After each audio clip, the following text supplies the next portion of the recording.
आपण ऐकत आहात जगद्गुरु तत्वदर्शी संत रामपालजी महाराज यांच्याद्वारे लिखित पुस्तक जगण्याचा मार्ग।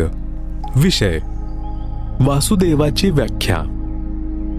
गीता अध्याय 3 श्लोक 14-15 मध्ये म्हटले आहे की संपूर्ण प्राणी अन्नापासून उत्पन्न होतात। अधिक माहिती पान नंबर 215-216 वर आहे, तिथे वाचावी। इथे केवळ हाच विषय हाताळू। पुढे म्हटले आहे की ब्रह्म अर्थात क्षरपुरुषाची उत्पत्ती अविनाशी परमात्म्यापासून झाली आहे, ज्याच्या विषयी गीता अध्याय 15 श्लोक 17 मध्ये सांगितले आहे। यावरून सिद्ध होते की सर्वगतम ब्रह्म म्हणजे सर्वव्यापी परम अक्षर ब्रह्म अर्थात वासुदेव सदैवच यज्ञांमध्ये प्रतिष्ठित आहेत। विचार करा, सर्वगतम ब्रह्मचा अर्थ आहे सर्वव्यापी परमअक्षर परमात्मा। गीता अध्याय 3 श्लोक 15। 1. श्री ब्रह्माजी, श्री विष्णूजी आणि श्री शिवजी तीनही देवता एका ब्रह्मांडात बनलेल्या तीनही लोकात म्हणजे स्वर्गलोक, पृथ्वीलोक, पाताळलोक केवळ एका विभागाचे अर्थात गुणांचे प्रमुख आहेत। ते सर्वगतम ब्रह्म अर्थात सर्वव्यापी परमात्मा वासुदेव नाहीत। 2. ब्रह्म अर्थात क्षरपुरुष हा फक्त 21 ब्रह्मांडांचा प्रभू आहे, तो सुद्धा सर्वव्यापी अर्थात वासुदेव नाही। 3. अक्षर पुरुष हा फक्त 7 संख्य ब्रह्मांडांचा प्रभू आहे, हा सुद्धा सर्वव्यापी अर्थात वासुदेव नाही। 4. परम अक्षर ब्रह्म हे सर्व ब्रह्मांडांचे स्वामी आहेत, सर्वांचे पालन पोषण करणारे आहेत, हे वासुदेव आहेत। विशेष अधिक माहितीसाठी ऐका याच पुस्तकातील विषय सृष्टी रचनामध्ये। जसे आपल्याला अगोदर सांगितले आहे की परम अक्षर ब्रह्म स्वतः पृथ्वीवर प्रकट होऊन पुण्यात्म्यांना भेटतात, त्यांना तत्वज्ञान सांगतात। या विधानानुसार तेच परमात्मा संत गरीबदासजी यांना गाव छुडानी, जिल्हा झज्जर, प्रांत हरियाणा येथे सन 1727 मध्ये भेटले होते। एका जिंदा महात्म्याच्या वेशभूषेमध्ये होते। गरीबदासजी यांच्या आत्म्याला त्या सनातन परमधामाला घेऊन गेले होते।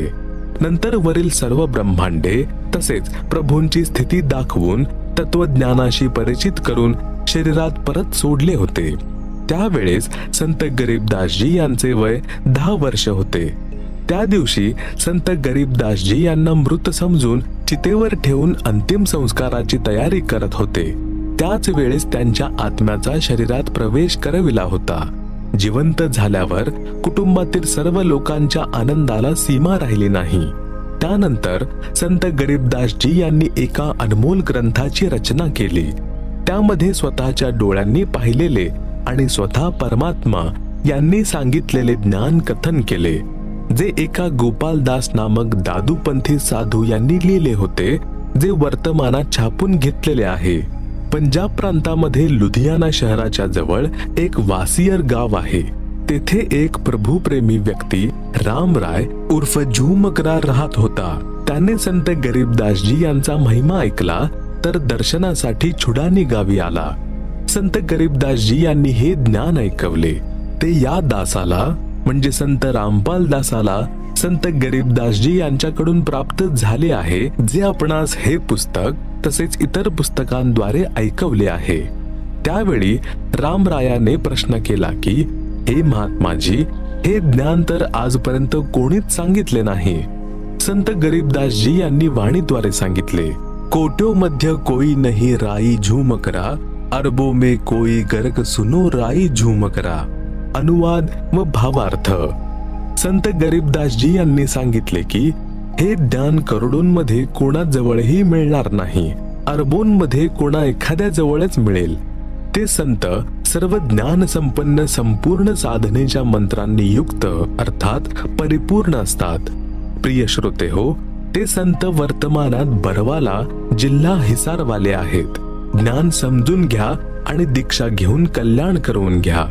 प्रश्न, प्राचीन काळापासून चालत आलेल्या भक्ती साधनेला आपण चुकीची कशी म्हणू शकता?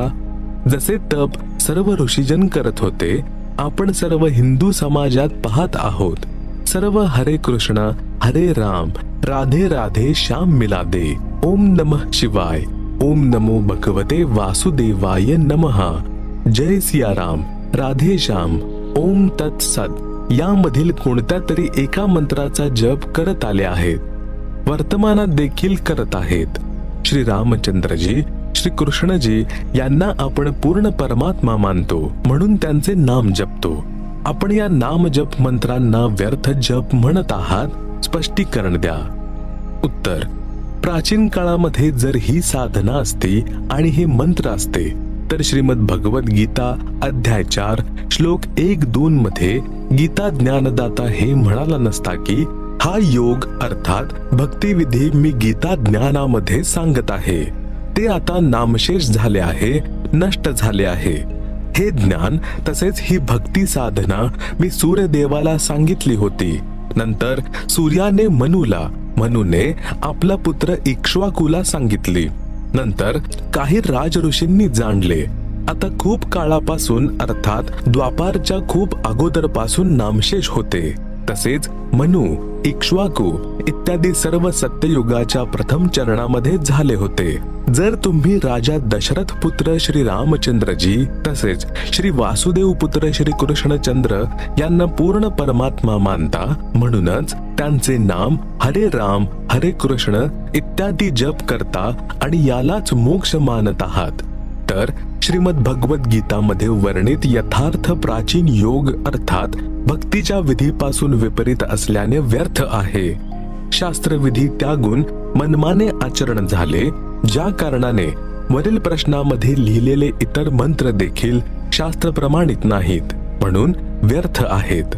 गीता अध्याय 16च्या श्लोक 23-24 मध्ये सांगितले आहे की जे पुरुष शास्त्रविधीला त्यागून मनमाने आचरण करत आहेत त्यांना तर ना सुख प्राप्त होते, ना सिद्धी प्राप्त होते, ना त्यांची गती होते, अर्थात व्यर्थ साधना आहे। गीता अध्याय 16 श्लोक 23। गीता अध्याय 16 श्लोक 24 मध्ये म्हटले आहे की यामुळे तुझ्यासाठी अर्जुन कर्तव्य आणि अकर्तव्याच्या व्यवस्थेमध्ये शास्त्रच प्रमाण आहे। भावार्थ आहे की जो भक्तीचा विधी प्रमाणित शास्त्रात म्हणजे 4ही वेद ऋग्वेद, यजुर्वेद, सामवेद आणि अथर्ववेद तसेच याच 4ही वेदांचे सारांश श्रीमद भगवद गीता तसेच सूक्ष्मवेद म्हणजे जे परमात्मा यांनी स्वतः आपल्या मुखकमलातून बोलले होते, हे भक्तीचे ज्ञान तसेच समाधानाचे प्रमाणित शास्त्र आहे। वर्णित नाही ती शास्त्र विरुद्ध साधना आहे। यासाठी भक्तीचे कोणते कर्म करायला पाहिजेत आणि कोणते नाही करायला पाहिजेत त्यांच्यासाठी शास्त्रांनाच आधार माना। शास्त्रांमध्ये वर्णित भक्तिविधी स्वीकारा आणि सर्व सोडून द्या। श्रीरामजी यांचा जन्म त्रेतायुगाच्या अंतिम चरणामध्ये झाला होता। श्रीकृष्णजी यांचा जन्म द्वापार युगाच्या अंतिम चरणामध्ये झाला होता। सत्ययुगापासूनच मनुष्य भक्ती करत आला आहे। त्यावेळी कोण राम होते? आपण म्हणाल की श्री विष्णूजी तर सत्ययुगाच्या देखील अगोदरचे आहेत आणि श्रीराम श्रीकृष्ण पण स्वतः विष्णूजीच होते। सत्ययुगात देखील प्रमाण आहे की महर्षी वाल्मिकीजी राम राम नाम जपत होते, ते विष्णू विष्णू जपत नव्हते। यावरून सिद्ध झाले की श्री विष्णूजी, श्री रामजी, श्री कृष्णजी यांच्यापेक्षा भिन्न कोणी राम अर्थात मालक आहेत। त्या रामाचा जप केला पाहिजे जे गीता अध्याय 7 श्लोक 29 मध्ये आहे, ज्याच्या विषयामध्ये म्हटले आहे की तद्ब्रह्मला जाणणारे केवळ जरा अर्थात वृद्धावस्था तसेच मृत्यूपासून सुटका करून घेण्यासाठीच भक्ती करत असतात। अर्जुनाने गीता अध्याय 8 श्लोक 1 मध्ये प्रश्न केला आहे की ते तद्ब्रह्म काय आहे? गीता ज्ञानदात्याने गीता अध्याय 8 श्लोक 3 मध्ये उत्तर दिले की ते परम अक्षर ब्रह्म आहेत। गीता अध्याय 8च्याच श्लोक 5 व 7 मध्ये गीता ज्ञानदात्याने स्वतःची भक्ती करायला सांगितली आहे, ज्याचा जप मंत्र गीता अध्याय 8च्याच श्लोक 13 मध्ये सांगितला आहे। ओम इति एकाक्षरम ब्रह्म व्याहरन माम अनुस्मरन। गीता अध्याय 8च्याच श्लोक 8, 9, 10 मध्ये गीता ज्ञानदात्याने आपल्यापेक्षा वेगळे त्या तद्ब्रह्म अर्थात परम अक्षर ब्रह्मची भक्ती करायला सांगितले आहे. त्याच्या भक्तीचा नाम जप मंत्र गीता अध्याय 17 श्लोक 23 मध्ये सांगितला आहे. ओम तत्सत इति निर्देशः ब्रह्मणः त्रिविधः स्मरतः ब्राह्मणाः तेन वेदाः च यज्ञाः च विहिताः पुरा. सरलार्थ, ब्रह्मणः म्हणजे सच्चिदानंद घन ब्रह्म अर्थात परम अक्षर ब्रह्मच्या भक्तीचा ओम तत् सत मंत्राच्या स्मरणाचा निर्देशः म्हणजे आदेश आहे, जो त्रिविधः म्हणजे 3 प्रकारांनी स्मृतः म्हणजे स्मरण करण्यास सांगितला आहे. ब्राह्मणाः म्हणजे विद्वान अर्थात तत्वदर्शी संत, तेन म्हणजे त्या, वेदाः म्हणजे ज्ञानाच्या आधाराने भक्ती करत होते, च म्हणजे आणि, यज्ञाः म्हणजे धार्मिक यज्ञांचे अनुष्ठान, च म्हणजे आणि, अन्य भक्ती कर्म, पुरा म्हणजे सृष्टीच्या अगोदर अर्थात सृष्टीच्या प्रारंभी, विहिता म्हणजे केले जात असत. श्रीमद भगवद्गीतेतून सिद्ध झाले की गीता ज्ञानदात्याहून अन्य कोणी पूर्ण परमात्मा आहे, जो श्री विष्णूजी, श्री ब्रह्माजी तसेच श्री शिवजी यांच्याहून भिन्न आहे, ज्याच्या विषयी गीता अध्याय 15 श्लोक 1, 4, 17 मध्ये, गीता अध्याय 18 श्लोक 62 मध्ये तसेच आणखी अनेक ठिकाणी गीतेत म्हटले गेले आहे ते पूर्ण परमात्मा आहेत. गीता अध्याय 15 श्लोक 16 मध्ये 2 पुरुष सांगितले आहेत. दोन्ही नाशवंत सांगितले आहेत. त्यांच्या अंतर्गत जेवढे प्राणी आहेत तेही नाशवान आहेत. एक क्षरपुरुष आहे, हा केवळ 21 ब्रह्मांडांचा प्रभू आहे. 2 अक्षर पुरुष हा 7 संख्य ब्रह्मांडांचा प्रभू आहे. हे दोघेही पूर्ण परमात्मा नाहीत. गीता अध्याय 15 श्लोक 17 मध्ये गीता ज्ञानदात्याने म्हटले आहे की उत्तमः पुरुषः तुः अन्यः अर्थात पुरुषोत्तम तर कोणी वर वर्णित दोन्ही पुरुषांहून म्हणजे क्षरपुरुष तसेच अक्षर पुरुष भिन्न आहे, ज्याला परमात्मा इति उदारतः म्हणजे परमात्मा म्हटले गेले आहे. यह लोकत्रयम म्हणजे जो 3ही लोकात आविश्य विभरती म्हणजे प्रवेश करून पालन पोषण करतो. अव्ययः ईश्वरः म्हणजे अविनाशी परमेश्वर आहे.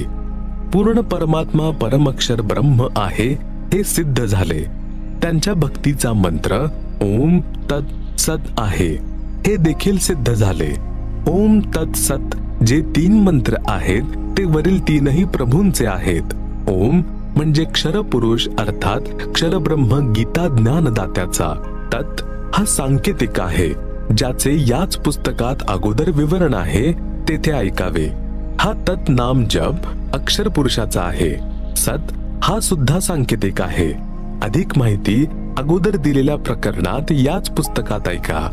हा सत मंत्र परम अक्षर ब्रह्म यांचा आहे. श्रीमद भगवद्गीतेत हे पूर्ण मोक्ष प्राप्तीचे सांकेतिक मंत्र आहेत, जे आजपर्यंत म्हणजे सन 2012 पर्यंत कोणीही स्पष्ट केले नाहीत. आपण जो हरी ओम तत् सत जप करत आहात तो सुद्धा व्यर्थ आहे, कारण की आपणास तत् तसेच सतच्या वास्तविक मंत्रांचे ज्ञान नाही.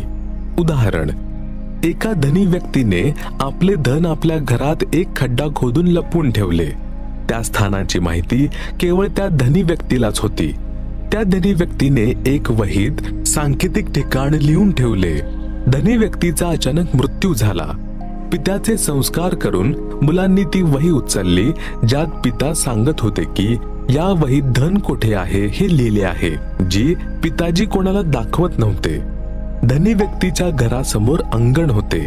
त्या अंगणाच्या एका कोपऱ्यात मंदिर बनवलेले होते. वहीत लिहिले होते की चांदणी चतुर्दशी रात्री 2 वाजता सगळे धन मंदिराच्या घुमटात लपवून ठेवले आहे. मुलांनी मंदिराचा कळस रात्री 2 वाजता फोडून धन शोधले, काही मिळाले नाही. मुलांना खूप दुःख झाले. एक दिवस त्यांच्या पित्याचे मित्र दुसऱ्या गावाहून दुःख व्यक्त करण्यास आले. मुलांनी सांगितलेल्या जागेवर धन न मिळाल्याची चिंता व्यक्त केली. त्या धनिकाच्या मित्राने ती वही मागवली आणि वर्णन वाचले. तर म्हटले की मंदिराचा घुमट पुन्हा बांधा, तसाच बांधा. मी पुन्हा एखाद्या दिवशी येईन, तेव्हा धनाचे ठिकाण सांगेल. ती व्यक्ती चांदणी चतुर्दशीला आली. रात्रीचे 2 वाजता ज्या ठिकाणी मंदिराच्या घुमटाची चंद्राच्या प्रकाशामुळे सावली पडली होती त्या ठिकाणी खोदकाम करविले. सगळे धन जे वहीत लिहिलेले होते ते मिळाले. मुले खुश तसेच धनी झाले. आपण जो हरि ओम तत्सतचा जप करत आहात, आपण मंदिराचा घुमट खोदत आहात, काही सुद्धा हाती लागणार नाही. यथास्थान वास्तविक मंत्र माझ्या म्हणजे संत रामपाल दास यांच्या जवळ आहेत. ते ग्रहण करून भक्तीचे धनी तसेच सुखी व्हा. प्रश्न. राधाजी गाव बरसाना, उत्तर प्रदेश, वृंदावन जवळची राहणारी होती. तेथील व्यक्ती राधे राधे नाम जपत आहेत. सकाळी सकाळी किंवा कधी कधी आपसात भेटतात तेव्हा ते राम राम नाही म्हणत, ते म्हणतात काका राधे राधे. काका म्हणतात की बेटा राधे राधे. ते काय मूर्ख आहेत? उत्तर. तत्वज्ञानाच्या अभावी लोकवेदाला सत्य ज्ञान समजून हा शास्त्राविरुद्ध मंत्रांचा जप सुरू आहे. तसे तर आपल्याला अगोदर स्पष्ट केले आहे की गीता अध्याय 16 श्लोक 23-24 मध्ये म्हटले आहे की जे शास्त्रविधी सोडून मनमान्य आचरण करत आहेत, अर्थात जे नाम जप शास्त्रांमध्ये नाहीत त्यांचा जप करतात, त्यांना न सुख प्राप्त होते न सिद्धी प्राप्त होते न त्यांची गती होते, अर्थात जप साधना व्यर्थ आहे. यामुळे तुझ्यासाठी अर्जुन कर्तव्य आणि अकर्तव्याच्या व्यवस्थेमध्ये शास्त्रच प्रमाण आहे हे अगोदर सांगितले आहे. आता प्रश्न आहे की काका पुतणे राधे राधे शब्द का उच्चारत आहेत? तुम्हाला माहित आहे की राधाजी कोण होती? राधा भगवान श्रीकृष्णजी यांची प्रेमिका होती. त्यावेळेस बरसाना गावातील लोक राधाजी यांना दुराचारिणी, स्वैराचारी, निर्लज्ज इत्यादी विशेषणांनी संबोधित करत होते. म्हणत होते की ही दुसऱ्या गावातील नंद बाबाच्या मुलाला लपून छपून भेटायला जाते, हिला आपल्या घरी देखील येऊ देऊ नका, मुलींवर विपरीत परिणाम होईल. श्रीमानजी, आता त्याच बरसानामधील लोक राधाजी यांच्यासाठी स्वतः म्हणजे स्त्री पुरुष युवती म्हणत आहेत की राधे राधे श्याम मिला दे. जसे की आपण पूर्वीच्या प्रश्नात सांगितले होते की आम्ही या नामाचा देखील जप करत असतो. आता ना राधाजी आहे ना श्रीकृष्णजी, आता केवळ बडबडत आहेत सनीपाताचा ज्वर झालेल्या रोग्याप्रमाणे. राधे राधे श्याम मिला दे अशीच स्थिती अन्य मंत्रांची आहे. जे आपण पूर्वीच्या प्रश्नात सांगितले होते ते जाणा, ते देखील शास्त्र प्रमाणित नसल्यामुळे व्यर्थ आहेत. आता तुमच्या या प्रश्नाचे उत्तर सांगतो की काका देखील म्हणतो राधे राधे, पुतण्या सुद्धा म्हणतो राधे राधे. तुम्हाला देखील माहित आहे की राधाजी श्रीकृष्णजी यांची प्रेमिका होती. तुम्हाला हे देखील माहित आहे की जेव्हा श्रीकृष्णजी रुक्मिणीला रथात बसवून पळवून घेऊन येऊ लागले तेव्हा रुक्मिणीजी यांचा भाऊ आपल्या बहिणीला सोडवण्यासाठी घोड्यावर स्वार होऊन त्यांच्या मागे धावला होता. श्रीकृष्णजी यांनी तर अगोदर त्याला मारले होते, नंतर रथाच्या मागे बांधून फरफटत नेले होते. रुक्मिणीजी देखील श्रीकृष्णजी यांची प्रेमिका होती. त्यांच्यामध्ये रुक्मिणीजी यांचा भाऊ आला होता. त्याची काय दशा केली होती? श्रीकृष्णजी यांनी रुक्मिणीच्या विनंतीवरून तिच्या भावाला जीवदान दिले होते. जर आज भगवान श्रीकृष्ण वर्तमानात असते, राधाजी सुद्धा असती आणि बरसाना गावातले काका पुतणे आपसात राधे राधे असे बोलले असते तर श्रीकृष्णजी यांना ते आवडले असते काय? कधीच नाही. काका पुतण्यांना दोघांनाही रथाला बांधून फरफटत नेले असते. जर आपण कोणाच्या प्रेमिकेचे नाव घेऊन बडबड केलीत तर त्या प्रेमीला काय वाटेल? जर ताकदवान असेल तर तोंड फोडेल, कमजोर असेल तर रडत बसेल, त्याच्या जीवाला कोसेल. काय तो खुश होईल? नाही. त्यामुळे हे नाम जे शास्त्र प्रमाणित नाहीत त्यांचा जप व्यर्थ आहे. शास्त्र प्रमाणित नाम माझ्याजवळ आहे, या आणि आपले कल्याण करवून घ्या. प्रश्न. आपल्या प्रश्नाच्या म्हणजे पूर्ण गुरूंची ओळख काय आहे? उत्तरात एका ठिकाणी लिहिले आहे की प्रमाणित झाले की ओम नामाचा जप शास्त्र प्रमाणित आहे. काल ब्रह्माची पूजा केली पाहिजे की नाही?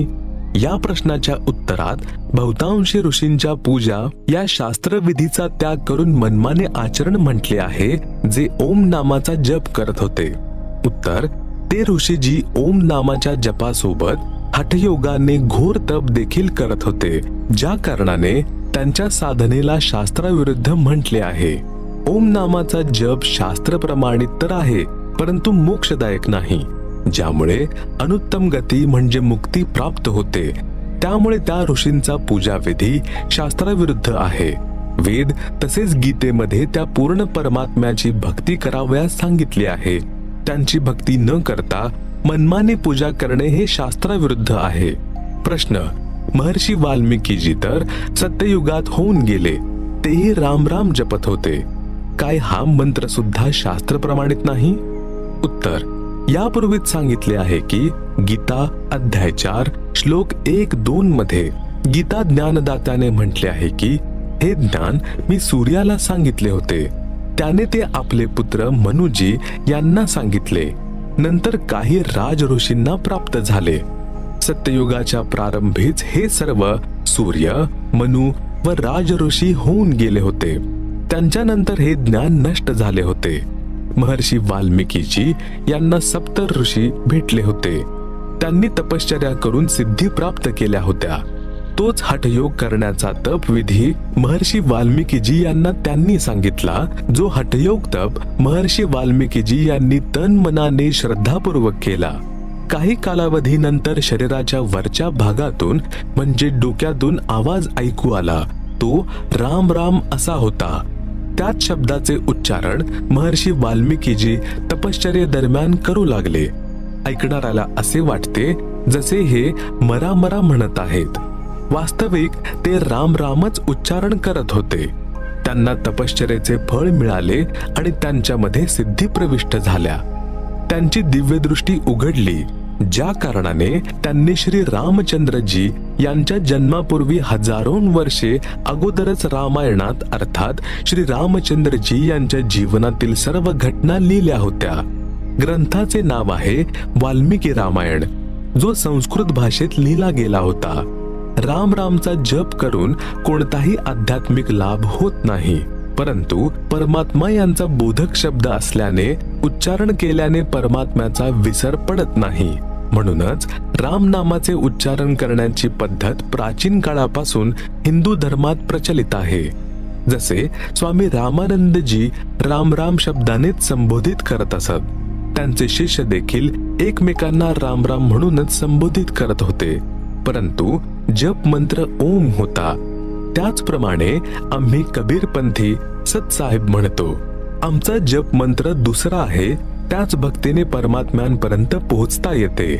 सूक्ष्म वेदात म्हटले आहे, सद्गुरु मिले तो इच्छा मेटे, पद मिल पदय समाना, चल हंसा उस लोक पठाऊं, जो अजर अमर अस्थाना, चार मुक्ति जहां चंपी करती, माया हो रही दासी, दास गरीब अभय पद परसय, मिले राम अविनाशी.